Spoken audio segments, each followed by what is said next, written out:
Hey everybody, I just want to share what happened at the track today. I was racing the Yokomo SD9 Sport. I was doing great. I broke 20 seconds several times, and I even broke 19 seconds in one of the laps in the first qualifier. Unfortunately, in the second qualifier, I had already bumped the wall a couple times. Maybe it was already cracked or weak already. But near the end of the race, when I got bumped and hit the wall again, the front shock tower actually dislodged.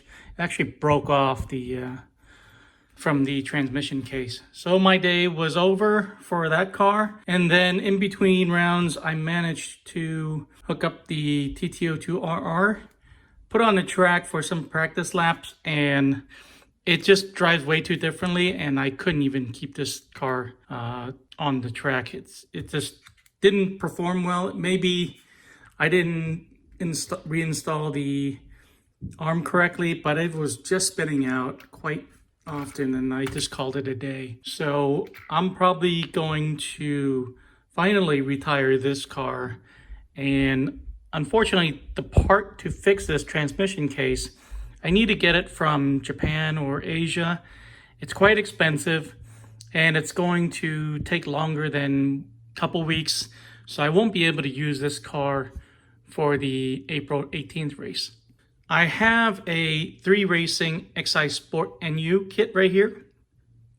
It's brand new. I built this, I think, a couple years ago.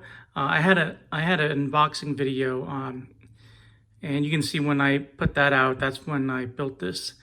And I've never driven this. I've never even put it on the ground.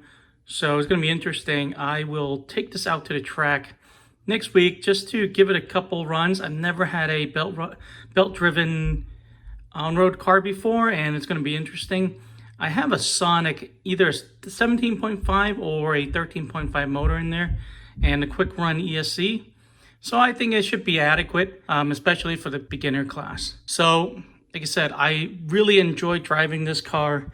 It was doing great, but unfortunately, I just hit it one too many times and it cracked the transmission case. And again, unfortunately, the downside of having this car is that the parts are hard to come by. It is what it is. So I look forward to driving this car and showing you how good it's going to be. So thanks for watching this video. Like and subscribe, and I'll see you guys in the next video.